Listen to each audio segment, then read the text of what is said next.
The Gators Breakdown podcast is ready to go. I'm your host, David Waters, and you can find me on Twitter at GatorDave_SCC. And joining me this episode, as he does every week, is Will Miles from his site readandreaction.com. And you can find him on Twitter as well at Will Miles SEC. Will, it's good to it's good to beat cupcakes like you're supposed to.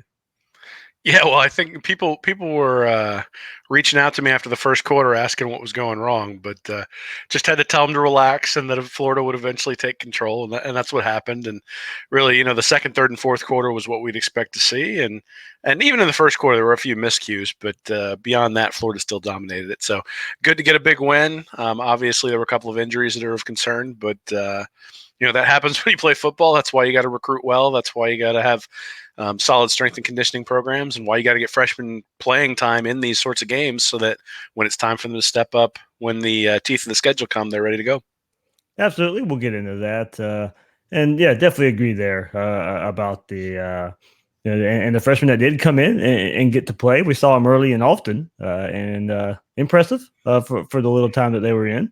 But we'll get into all that here on this episode of Gators Breakdown. Dan Mullen had his usual Monday press conference, updating the injuries. We'll get into that. We'll look back a little bit at the UT Martin game and what Will saw and what he was able to break down in his latest article on readingreaction.com, and also a quick look at Kentucky, as course of the big news there of Terry Wilson going down and them switching quarterbacks. But before we get there, remember, you can find Gators Breakdown on news4jax.com/Gators Breakdown. There you'll find all the Gators Breakdown episodes, as well as articles from the News4Jax sports team. Catch the podcast on Apple Podcasts, Google Podcasts, Spotify, YouTube. When using those services, please share, rate, and review the show. Follow Gators Breakdown on social media, on Twitter and Facebook at Gators Breakdown, and also at News4Jax. Don't forget, Talking with Troop every week exclusively on news4jax.com. Ben Troop joining me every week to take a look back and a look forward, and every week this season exclusive to news4jax.com/Gators Breakdown. Ben Troop will catch us usually posted on Thursdays, but it'll be Wednesday, Thursday-ish when you can find that. We'll be sure to share it on social media. And get your Gators Breakdown gear at squadlocker.com. Head over there and click in the top right of the screen. Click on Find Your Store, type Gators Breakdown, and all the gear is available right there. So, Will, of course, the big news. I don't know how many times I've got Twitter messages asking the injury status of C.J. Henderson and Kadarius Toney. Not as bad as initially thought, luckily here, if all is to be believed of what Dan Mullen's saying. Kadarius Toney out for a couple of weeks with a shoulder injury. Nothing broken in the wrist, forearm area from what's going around. That was the scare there, of course. And C.J. Henderson is doubtful this week versus Kentucky with an ankle sprain. Mullen said Henderson wants to play, but won't until he's 100%, Mullen says. So, and well, I'll get your thought on this too. It's been going around on social media a little bit. I know there's a thought out there that, save him until you need him, and maybe that's the Auburn game. I have no problem with that, but if he wants to play, and he's 100% before the Auburn game, then let him play, because the way I look at it, this is probably his last season here. He doesn't have many games left in orange and blue in the Gators uniform, and he probably wants to make the most of it. Yeah, I mean, and you can get injured in practice. You can get injured in a lot of different circumstances. I don't know that necessarily we see the injuries in the game, so that's the stuff that we think about. But you can get injured doing a lot of different things, and you play 12, 13 games a year. This is what these guys do really for a living, for the most part. I mean, or at least they're trying to do it for a living. I think if you're not going to play them against Kentucky if they're healthy, if you're not going to play them against Tennessee when they're healthy, why were you playing them against UT Martin when they were healthy? Like, at that point, why not just wait until the 6th game of the year to put these guys in?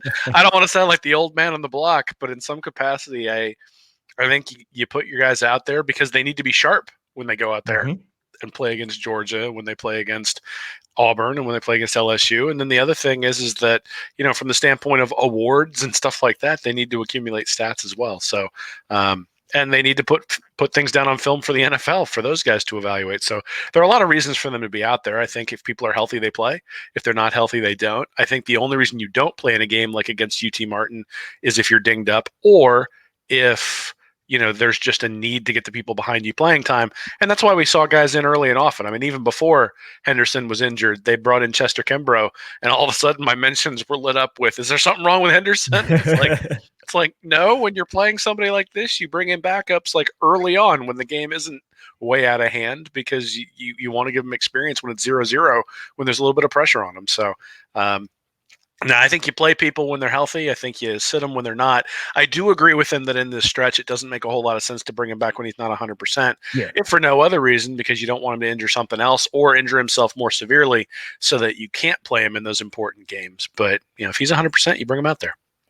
All right, well, I'm going to get your opinion on this, man. I am trying not to look at this through orange and blue glasses. With Henderson being out, with Tony being out, not that big of a deal right now. I mean, I know Kentucky could, be better than what I think they are. Of course, they're going through a quarterback issue, injury with Terry Wilson, and we'll get into that later on. But as electric as Kadarius Toney is, I think I don't necessarily say replaceable, but for what he brings, for what he actually does. But I think Florida can adjust to being without him, especially as deep as they are at receiver, or if you want to throw Copeland into a similar style role, you're okay there. And then, Henderson, for as good as I think he is, and you're one of the top cornerbacks, if not the best in college football, I mean, there is some confidence, I think, in what we've seen from previous freshmen do at Florida at the cornerback position, and then what these guys. I know it was UT Martin. I know it was an overmatched opponent, but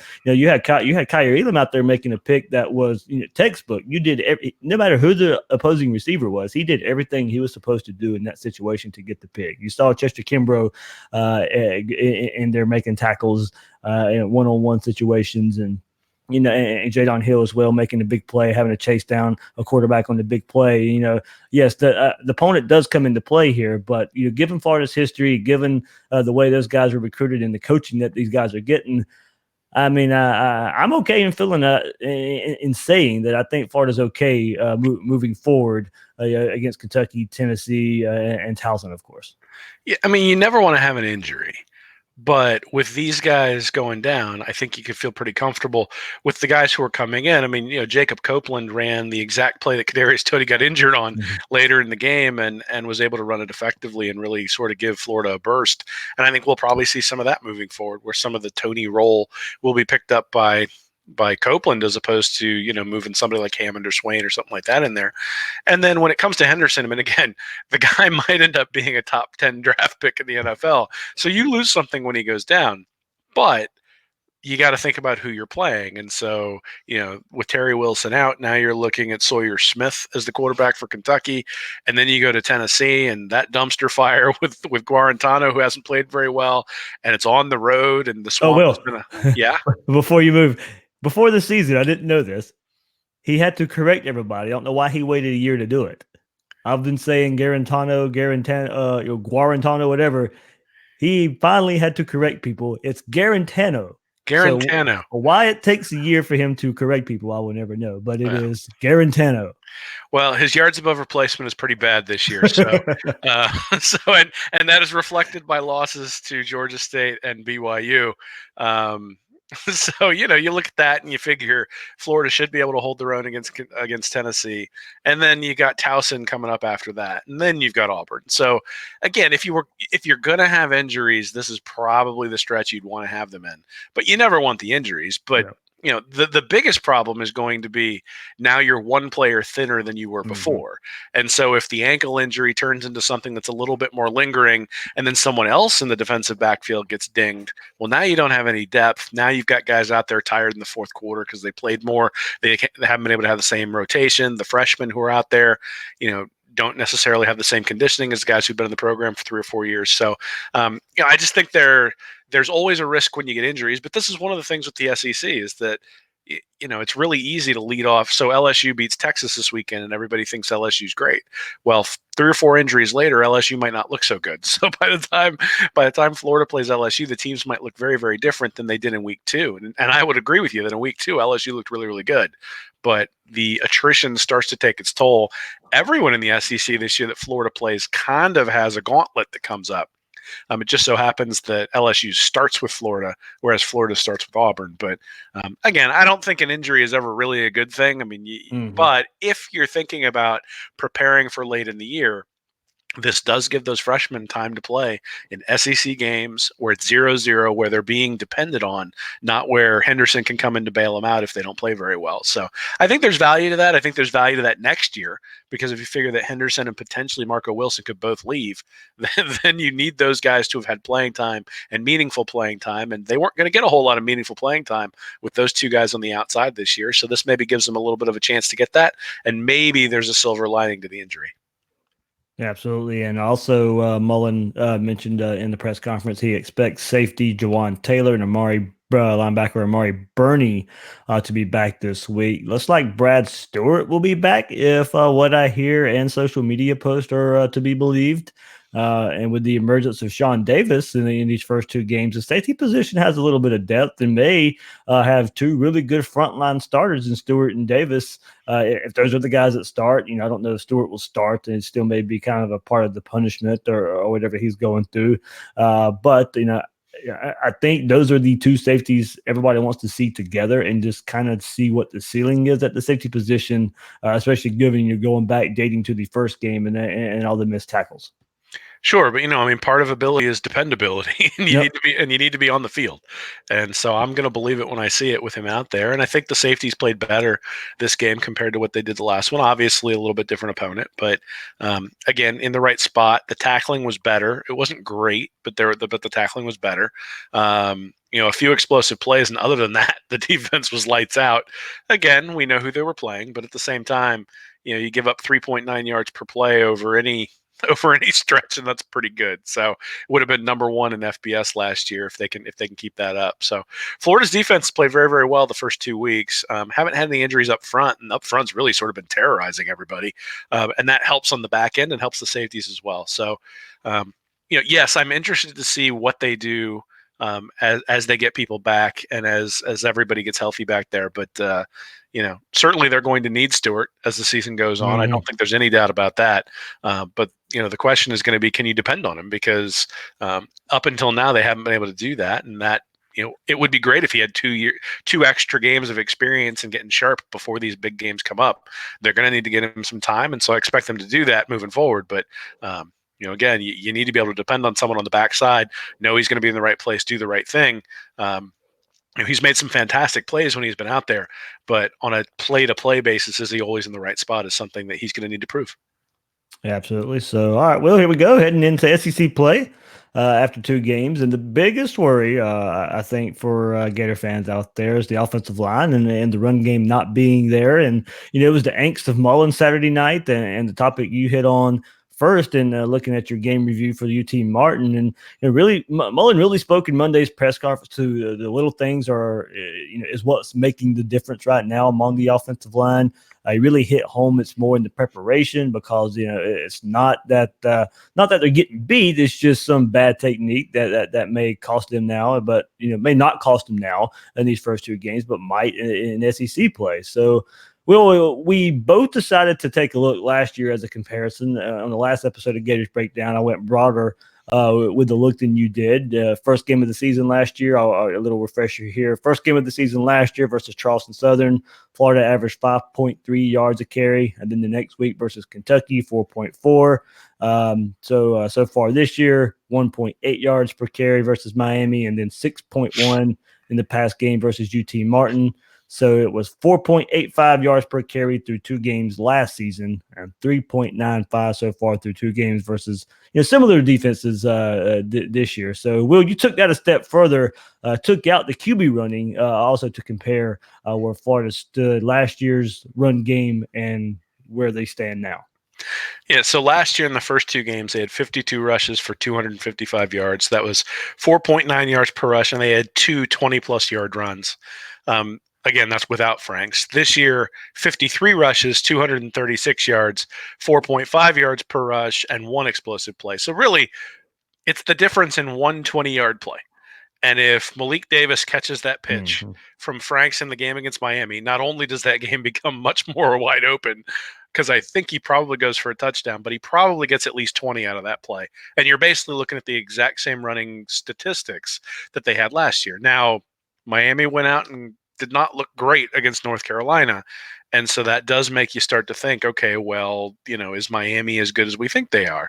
And last year we were sort of saying the opposite against Kentucky. I mean, we came out of that Kentucky game thinking, woe is us. Oh, this is going to be a long year. And it turns out Kentucky was a pretty good team. So, Yep. so I think you got one cupcake where you really dominated them on the ground. Same thing in this game, really. I mean, if you look at the rushing yards, 38 for 231, that's a Mullen offense, whereas the 28 for 50 in the first game against Miami is not. So I think there's reason for concern. I understand why people are concerned, but I think there's also reason for optimism in that it wasn't until the South Carolina game that Florida really started to run the ball significantly last year. They basically averaged 4.9 yards per rush in the first two games and 4.9 yards per rush all the way up through the Missouri game. And then they averaged basically a yard more per rush in those last 4 games of the year. And so I expect, this was something we always sort of talked about during the offseason in regards to the offensive line, that the critical point was sort of where's the baseline, because we know that Hevesy and Mullen are going to have them coached up throughout the year. But if the baseline's really bad, then it's going to take a while to get them up to where the offensive line was last year. I think this is an indication that the baseline is a little bit lower than the offensive line from last year, but not so much that we need to be enormously concerned. But I do think that they're going to need to get them in the right frame of mind for that middle section. I mean, last year, I'm not sure the offensive line was really ready for those games. We'll see whether they're ready this year. Well, are you a little surprised by the slow start? I know I am. I did mention that in the last episode. I thought they'd be further along, kind of picking up, not necessarily right where they left off because of all the inexperience, but these guys had more experience in the system to be, the second year under Mullen and John Hevesy, and not a lot of starting experience, but they've been in the program. They were able to watch tape for a whole year. They were able to go through the program, all through the weight lifting, all weight training for a year, and the experience factor wasn't as dire as some wanted to make it out because of replacing 4 out of 5 starters. But we know Buchanan and Heggie technically starters there. You had a article you come out with about a month or so before the season started, and kind of relating it and comparing it to offensive line that Mississippi State that Dan Mullen had to come in with, and that were also lacking in experience and the way they were able to still run the ball. I think just, with the depth that Florida's running backs and the passing game that they could at least count on, that the run game would at least be a little more open than what it is so far. Yeah, maybe. I think if you went back and asked Mullen in a private moment and actually got a real answer, he'd probably tell you that they were more concerned about keeping Franks upright, and that they probably spent more time pass blocking than run blocking, figuring that the run blocking would be something that guys would pick up, and maybe they didn't pick it up quite as quickly. Because I'll be honest, the pass protection's actually been very, very good. Mm-hmm. Like at no point in either of the games against Miami or UT Martin have I felt like there's been a free rusher coming at Franks where he's had to unload it and he's just gotten drilled. And I mean, if you're a Miami fan, you saw that repeatedly for Jaron Williams, and there's been none of that, right? Franks has not. Yeah, and not only that, Will, just comparison to college football right now and the SEC in particular, with all these quarterbacks getting hurt. Yeah, well, I mean, so Franks isn't getting drilled, which is partly an indication that he's getting the ball out quick enough. Mm-hmm. It's partly an indication that when they do decide to go deep, they're giving enough help that they're able to pick up the defense. It's partly that they're choosing to go deep against the right defenses. But then part of it is the offensive line is playing well in the passing game. So I suspect that maybe the lack of a running game has something to do with just a lack of emphasis maybe on it to start with during camp. That, the thought process was these guys would be ready for the running game, and they needed to emphasize the passing game to make sure that they protected Franks and really to make sure that they were able to execute their entire offense. And that may be coming back to bite them a little bit. And I suspect that there will be an emphasis on it before the game against Kentucky, because I think they're going to want to show that they can go out and run the ball against Kentucky. And certainly, a game on the road and Kentucky's wounded, but you figure they're going to come out and throw some haymakers early on, and Florida's going to try to combat that. Yeah, something else that might back that thought up, Will, too, is you go back to springtime, and it happened, I think, a few times in fall camp too, where we heard Lamichael P. Ryan wasn't necessarily taking a bunch of snaps. They know what they have in him, of course, but there could be a little bit of rust of course, not going through the spring, and splitting carries with Jordan Scarlett last year. They knew what they had in him, so he didn't go through some spring, maybe some scrimmages in fall as well, where he wasn't necessarily getting a whole lot of carries because they wanted to get some of the more less experienced running backs more carries there. So maybe that is something that's bleeding over into now. Maybe. I mean, I think some of it is just, again, I think regardless of what happened against North Carolina, Miami's got a pretty good front seven, and so you had a really inexperienced offensive line up against against a really good front seven, and they shut them down. And there were a few. I mean, basically, the running game is one of those things where everybody has to do their job, because if one guy shoots a gap, the play gets blown up and it just doesn't go anywhere. Whereas in the passing game, there are times you can do some things to sort of get around some of the limitations that you have. And I don't know that necessarily you can do that if you're just trying to line up and run the ball. The other thing is they have not really run the ball with Franks very much. Mm-hmm. And that takes a dimension out of the game, out of the running game that was there in those last 4 games last year. So I do think that there's something to the fact that they're trying to make sure that Franks gets to the teeth of their schedule healthy. And I think once they get to the teeth of the schedule, you'll see the running game open up a little bit, if for no other reason, because he'll start to hold on to the ball a little bit more. You saw that a little bit against UT Martin. There was one play where he broke one and really should have gone out of bounds, but instead took the hit. And you don't want to see that if you're a Florida fan, because I think him running the ball is going to be important. And at least against Miami, especially, they did not do that very often. I think he had 7 rushes. And in this one, he had 6 rushes. And last year, in those last 4 games, he was getting like 14, 15 rushes a game. So, again, I think that maybe has something to do with it too, is that Mullen's entire running game is predicated on numbers. Mm-hmm. And if he doesn't have if the numbers are right, Franks is going to have to pull the ball if the guy crashes. But you also wonder if they sort of have instructed him not to do that because they want to work on some things too. And this game was probably an opportunity to do that. Well, I'm going to have to tell our listeners we don't really plan. We'll hit talking points, but it's not like you knew I was going there next. So it was perfect segue talking about Franks and the run, because with SEC play starting, it's exactly where the exact topic of Franks is exactly where I was going next, and kind of an extension of where you just hit. And you and I are on the same page that we see Franks taking a larger role with the run game, still figuring things out. You mentioned that in your article as well. I think they're going to bank on Feleipe Franks a little bit more. So, while they're figuring things out in the run game, I think we'll see the run game open up a bit more, and I think that's because that includes Franks. So, not only will it be his arm that'll carry this team a bit, but I think his legs as well. I expect him to run a bit more, and maybe Emory Jones too, coming off the bench. I think Mullen opens up the run game with the QBs too. So you get the speed option going, get the QB power run game going. I think that's a trickle down to get the offensive line and the running backs going too. With Mullen, good enough, with play calling and adjustments, that I'll think we'll see, something open up there. And early passing game as well will be huge. We'll see defenses try and stop this run game first. Franks will probably have plenty of opportunities to open up the offense to the passing game. So, I expect kind of like a lot of the way these other games dating back to last year and so far this year, I expect those early screens, swings, easy completion plays early on to get the defenses moving side to side before attacking downfield or attacking with the run game. And smart decisions, I think, for Franks will be key here early on in the game, so you can keep the offense on the field and keep converting third downs. And Florida was much better on third downs than compared to the Miami game against UT Martin. So much better. 2 for 10 versus the Hurricanes, 9 for 13 versus UT Martin. While Franks was in the game, Florida was 7 of 9 on third downs, with Franks converting 6 of those with his arms or his legs. The last 5 were all converted through the air. So, one of those being a 3rd and 15 with a 23-yard completion to Trevon Grimes. So, we talk about little things, and I don't necessarily know if we can equate quarterback running to a little thing in Dan Mullen's offense. But in the grand scheme of things, I do think that's one thing that we may see open this offense up that we haven't seen these first two games is Frank's being a integral part of the run game.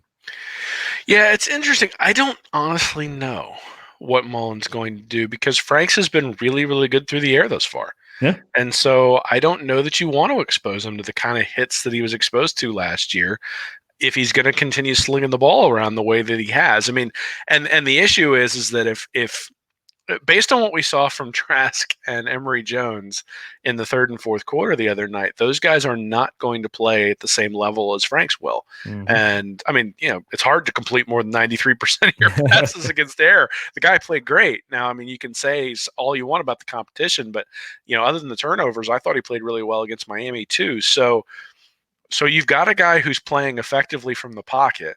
He's winning you the game. I mean, this is the thing I think that I think I said this last week, that the narrative, or maybe 2 weeks ago, that the narrative coming out of the Miami game would have been that Feleipe Franks won Florida the game because Florida couldn't run the ball had he just not thrown the awful interception at the end. Now, the awful interception counts, and obviously that's something that he has to clean up. But he comes out then against UT Martin and just has a flawless performance.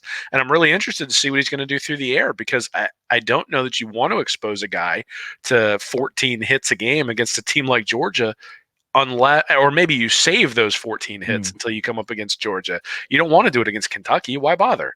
Like, if he can win it through the air, let him win it through the air, build up that confidence. And then when it's time to break out the running against Georgia, when you're getting stuck, when you're getting stagnant, when they're loading up the box and you can't get Pirine going, all of a sudden you have the opportunity to do some of the things that they did against Michigan and Florida State last year.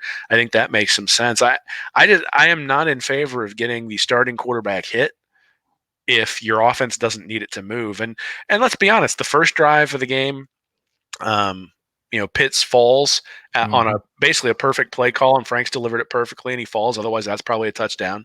And I think even if you look at the Miami game, if the turnovers are not, if a couple of those fumbles go Florida's way, it's a 2-touchdown win. So, I know some people are unimpressed with the win over Miami. I mean, obviously I would have liked to have seen it be 3 touchdowns, but, I think Florida dominated that game when you really look at it from a statistical standpoint. And then UT Martin obviously did that as well. So if Franks keeps playing the way he's playing, I don't want him to get hit all the time. I don't think it's a good thing to have your quarterback getting hit. And I mean, Mullen experienced that a few years ago with Nick Fitzgerald. I think he broke his ankle or something like 9 or 10 games into the year.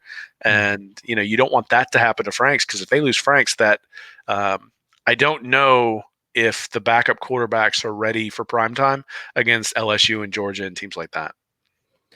Yeah, and I think for part of what I was going after, I do think, I mentioned this yesterday with Will Salmons too. We didn't see a whole lot of outside runs either, and I think some of those outside runs are dependent on Franks and that little speed option there. So not necessarily, him not getting all the yards either, but we'll see. Kentucky will be bringing pretty rebuilt secondary. I remember going back and looking at the season preview, we're looking at there. So there may be the chance of Kentucky. I think Stoops likes his defensive line. He's bringing against the Gators, but if Franks gets the time to throw like he's had the first 2 games, then he could be picking apart a new secondary for Kentucky. Will, one thing that I really like that you pointed out in your latest article, Franks completing 78% of his throws this year, and quote, he's throwing to the right receiver based on what the coverage dictates, and it was big. That's a sign of progression. I know you were big on last week on Frank's progression, not the regression that the narrative is being thrown out there for that.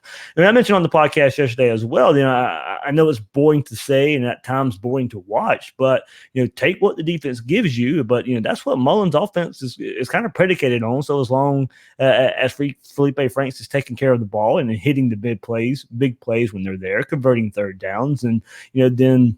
That's doing what he's supposed to do. And if he does that, that's going to be enough to win a lot of games. Yeah, I mean, a lot of people made fun of me a couple years ago when I wrote about Joe Burrow and the idea that that his completion percentage in high school would translate, because when you looked at him on film, you could see that he was throwing, and the guys he was throwing to were wide open. And that was why I was so high on Burrow, because he was making the right read, taking what the defense gave him, and just throwing it in the right spot. And it didn't matter if he had the arm strength, and it didn't matter if he had the perfect accuracy. The guy was so wide open, it didn't matter. So you look at a throw like the touchdown throw to Tyree Cleveland. I mean, that's something where the guy's wide open. You have to hit that. And that's a throw that maybe a year ago, Cleveland's like diving for the end zone because he tries to pipe it in there. And that doesn't happen anymore. The throw to Van Jefferson was just gorgeous. I mean, it hit him right in stride and was a beautiful touchdown. I think that's what you see when you start looking at Franks is I honestly can't remember a throw he made where he was maybe the throw that he sort of threw off his back foot into the end zone where he was trying to hit Kyle Pitts, and I think he didn't see that the safety was coming over underneath it. But, I mean, he had that, and then he had the Hail Mary at the end of the half. Other than that, no incompletions. Do you remember any throw where he was like trying to fit it in past the defensive back? Yeah. Like, I don't remember any of them.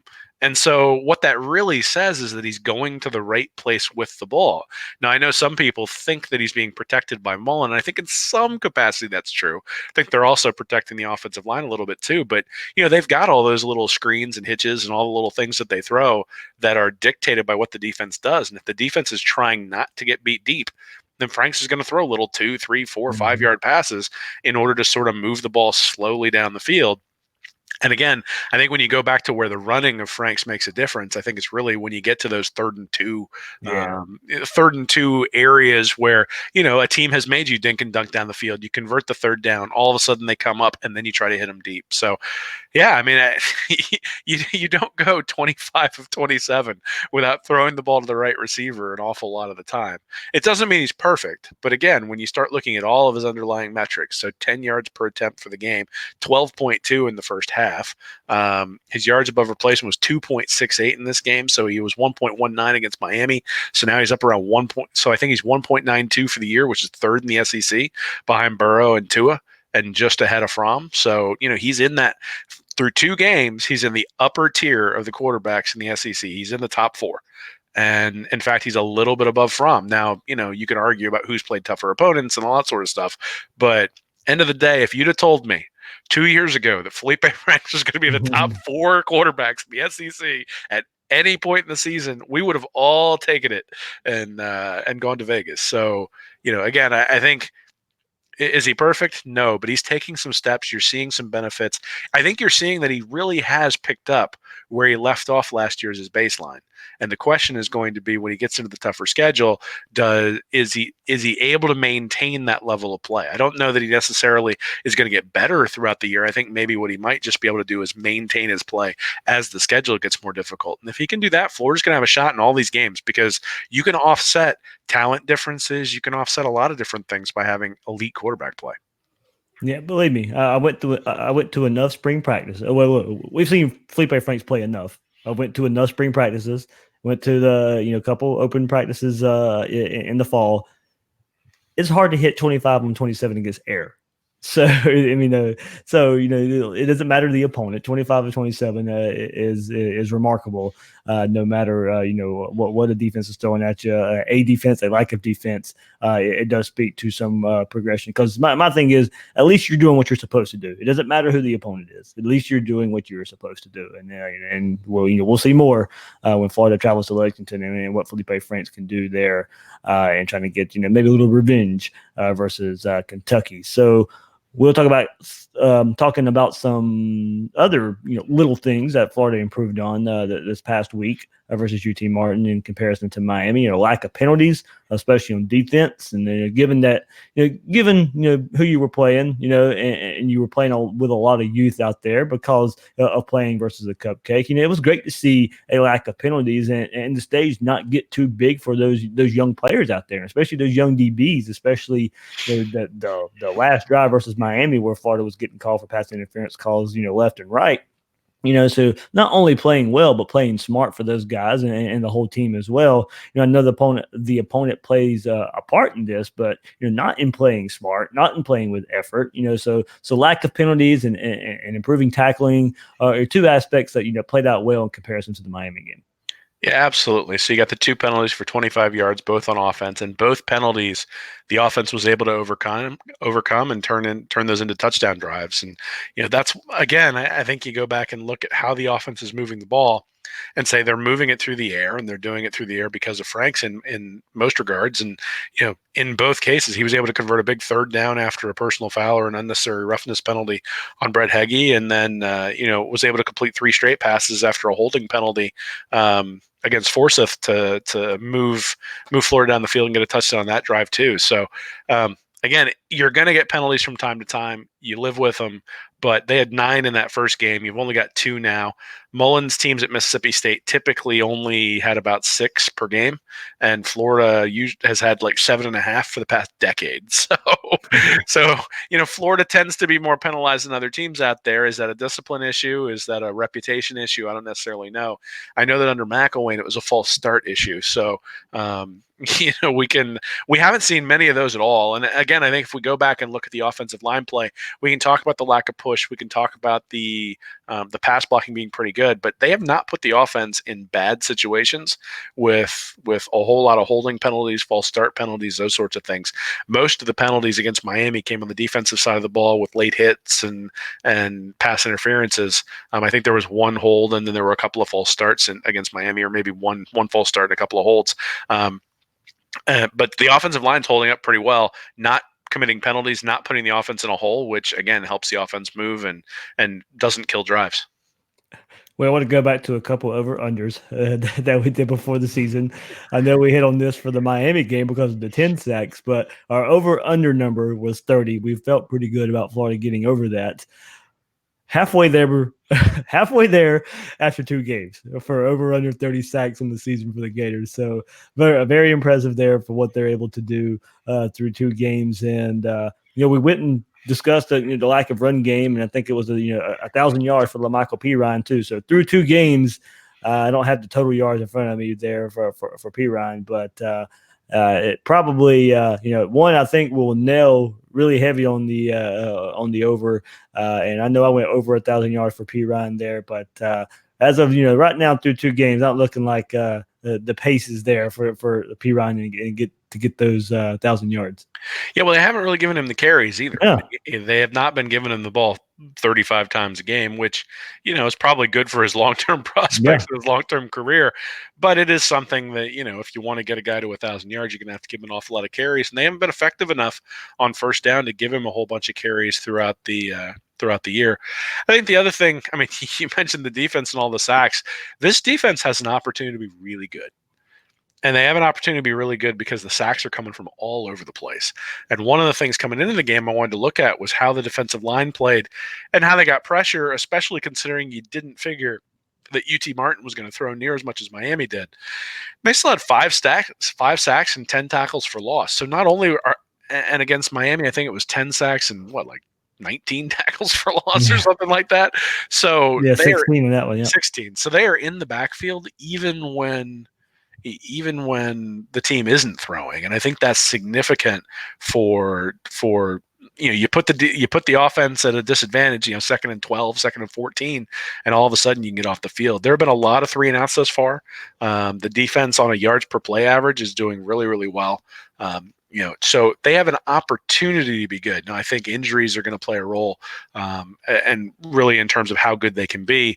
But you saw some reps from TJ Slayton. You saw Chris Bogle out there in this game. You saw Zach Carter out there in this game. You saw all sorts of guys out there who you don't normally see.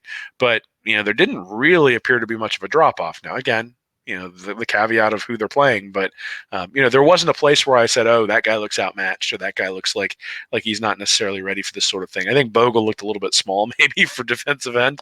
But that also means he's going to have an awful lot of speed coming in. So I think Florida's defense has a chance to be really, really special. I think the pressure that they are putting on teams is elite, and if they can keep that up, I think that maybe is the one thing to really look at against Kentucky, because they're Kentucky, you figure, is going to come out and really try to run the ball with a brand new quarterback.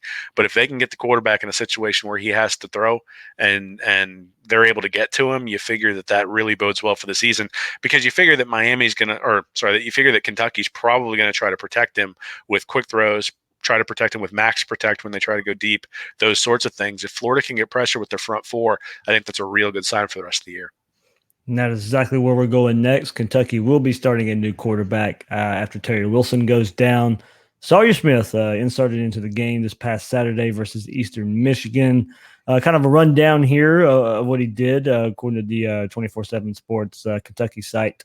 On his first pass as a Wildcat, Smith threw a jump ball down the sideline to jumbo wideout Ahmad Wagner. Came down with it and raced 54 yards for a touchdown. And on his final pass of the night, Smith found Lynn Bowden in the corner of the end zone for a 2-yard touchdown, and that provided the 38-17 final score margin.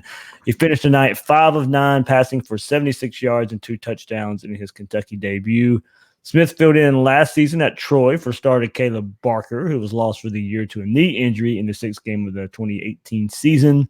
Smith went 5-2 as a starter, completing 144 of 229 passes for 1,669 yards, 14 touchdowns, while also rushing for 191 yards and a score. He completed 18 of 22 attempts for 317 yards and a touchdown in a 26-16 win over Louisiana Lafayette.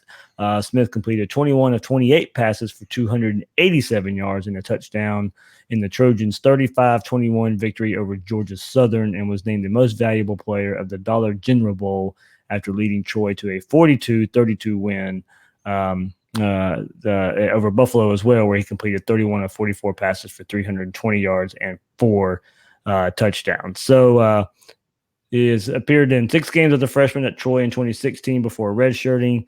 And then the 2017 season is from the state of Florida. So he was a 2-time Pensacola News Journal All-Area pick, All-State as a senior, and combined to pass for 5,627 yards and 47 touchdowns his final 2 seasons. As a senior in 2016, Smith was rated as the number 21 dual-threat quarterback in the country by 24/7 Sports and was committed to UCF before he flipped to Troy. Will, and doing a little more research on him, he has a big arm, likes to hit passes down the field. So I would look for something kind of like you said, and alluding to him, if what Kentucky may try to do is protect him as much as they can through the run game, maybe some max protect, but also maybe try and hit some shots down the field with his big arm. Yeah, it's interesting that you say that because he only averaged it at Troy 7.3 yards per attempt when he was there, which is basically average. He ran 74 times for 191 yards, 2.6 yards per rush. So significantly worse than Franks last year, but he's not a statue, so he's not back there just getting sacked. I think the biggest thing is I mean, obviously you never wish an injury on somebody. I've had that patella injury, and it is not fun, but Wilson was a house of horrors for Florida last year, and they just could not contain him. And this is a situation where, again, you look at the defense that wants to bring pressure, and a guy like Wilson can really neutralize that. I don't think that Smith is going to be able to do that. He can step up in the pocket, he can run a little bit, but he's not going to make them pay the way Wilson did last year if they get out of their rush lanes. And I think this is one of those things where he sort of is what he says he is. I mean, he had 229 attempts and 7.3 yards per attempt. I think that's probably what you should expect, maybe a little bit of a downgrade. The one thing for Kentucky I would say is that, this is different than bringing in a true freshman. I mean, if you brought in a true freshman who didn't have any experience, you'd look at it and say, okay, you can spook him. I don't know that you're necessarily going to be able to spook him. I just think at the end of the day, he's going to have to hit a few deep passes. They're going to have to get some turnovers if Kentucky's really going to be in this one. All right, Will, I don't know. You'll probably have your Kentucky preview up a little bit later this week. So probably haven't had a chance to look too far into Kentucky, past what our season preview was just a few weeks ago. But at least from the Gator side, we talked from Franks a little bit. Anything from the Gator side you're looking forward to seeing Saturday? Yeah, I mean, I actually want to see if they try to air it out real early. Yeah. Because I feel like they were it felt like they were trying to do a few things against UT Martin to see what the offensive line could do. And finally in the second quarter just said, screw it. And then started chucking the ball downfield. And I want to know if they're going to do that against against Kentucky. I don't think they necessarily are going to have the patience to sit there and try to run the ball forever. I think, in the third quarter against Miami, they decided they were going to put the game in Frank's hands, and they did. And then obviously in the fourth quarter, a couple of those interceptions made that look like an unwise move, or at least could have made that look like an unwise move.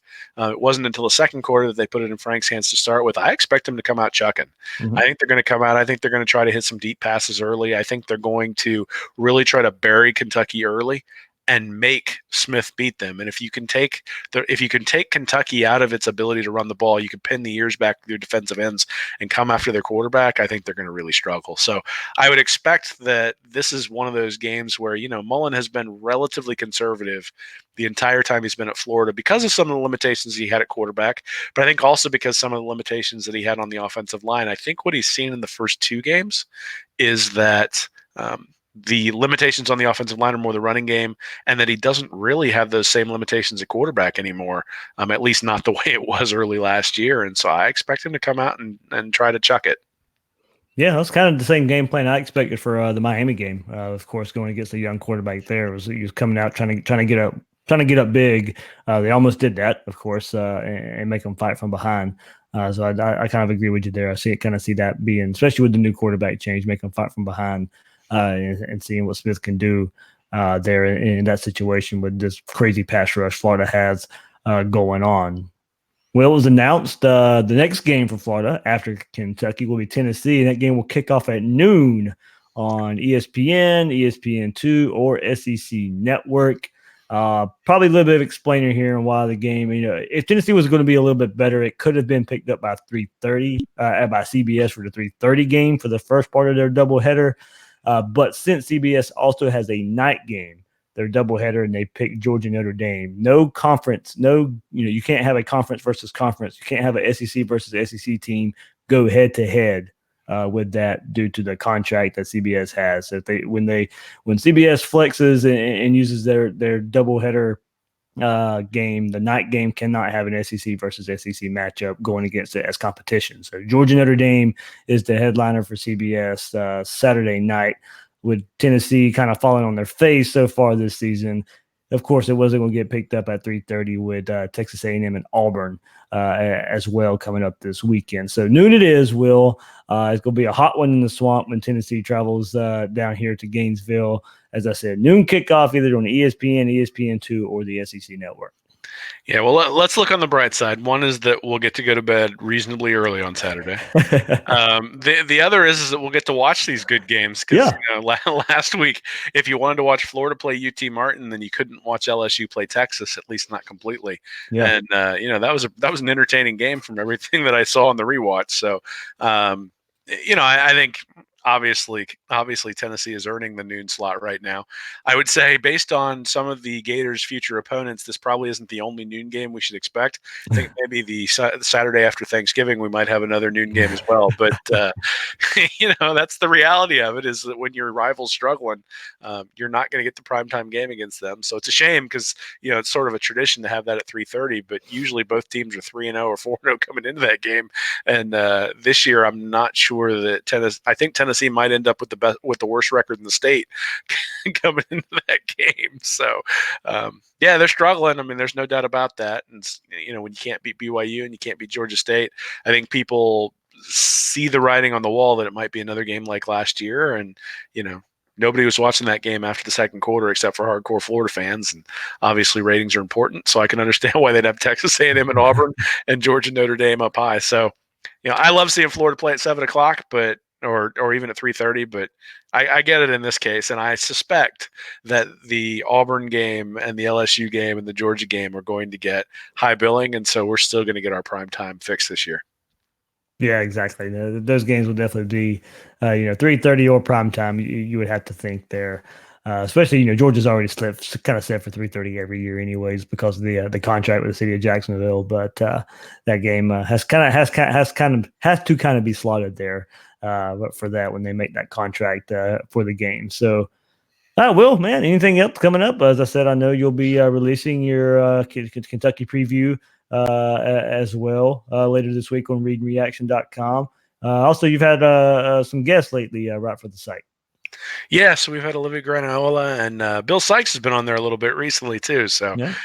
he and I are talking behind the scenes, and it's always fun to talk to Bill because sometimes he's talking me off the ledge, and sometimes I'm talking him off the ledge when stuff's going wrong or things that we're seeing. So we both are sort of natural cynics, so it's good when the two of us get together because it sort of turns into a cycle. But yeah, so we've had some people writing for the site. Go ahead and check it out. There's a lot of different perspectives over there, and certainly, hopefully, add something to the conversation in terms of how Florida's playing and what to look for. I've had a couple of people reach out and tell me I've become a homer since I since I went down and spoke at the quarterback club because it's been nothing but positive ever since then. But I assure you that if I see statistics that tell me that Franks or the offense isn't progressing, I will put it out there. But as of right now, I'm pretty positive about where the team is this year. There are some things I think about next year that we're going to need to be concerned about. But I'm just living in the now, man. Enjoy it now. Enjoy this season, and hopefully we get to that.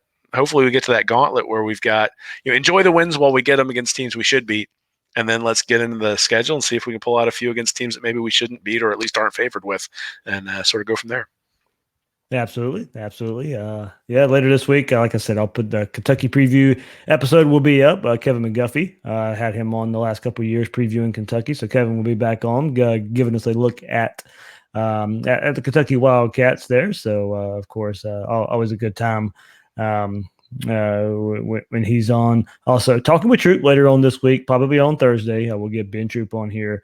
On news4jacks.com/Gators Breakdown, News4Jacks exclusive, talking with Troop every week on News4Jacks. So that's Will Miles. You can find him on Twitter at Will Miles SCC and his site readandreaction.com. I'm the host of Gators Breakdown, David Waters. You can find me on Twitter at GatorDave_SCC. Guys and girls out there, thanks for listening to this episode of Gators Breakdown.